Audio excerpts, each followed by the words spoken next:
Welcome to FXStreet. If you like what we're talking about, you like what we're doing, head on over to our YouTube channel, hit that subscribe button, and you can follow me individually on Twitter at JustAnalysis1. Taking a look here at Dogecoin. Dogecoin, of course, man, talk about whipsaws and price action. So just to recap, we had going back to the Monday, the 10th of January, it moved from Monday, Tuesday, Wednesday, Thursday, Friday to a Friday high, had a 50% gain. All right. Followed by from that high from the 14th of January to our low on Saturday, the 22nd. So 8 days later, it fell 44%. So not a very fun time for longs or shorts, really. It's kind of all over the place. So it looked like the breakout above the rising wedge was going to be strong and that there was going to be a retest, and I was anticipating it to break out higher. Of course, the rest of the market had a different idea, and it fell back down below the falling wedge, but now it's returned inside of it, still kind of trading up against that lower trend line.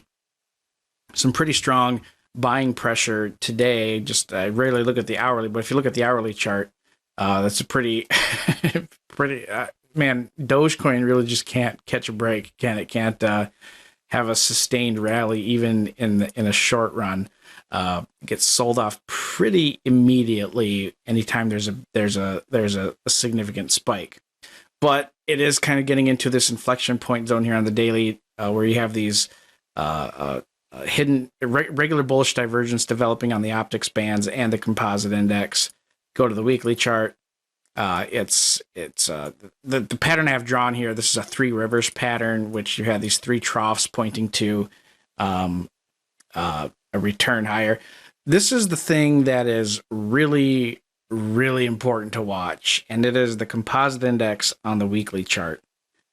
This kind of action that we're looking at, this almost imperceptible cross above both of its moving averages and neutral conditions, this is the kind of thing that precedes a very, very explosive move higher.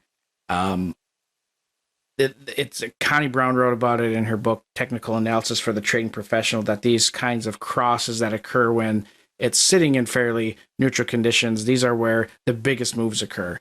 And some of that you can kind of see it developing because of this weekly candlestick that's forming. It looks like another bottom forming doji, but at the same time, I mean, Doge has been in a downtrend now for 260-ish days. And that's actually getting close to that 270, which is another Gann cycle.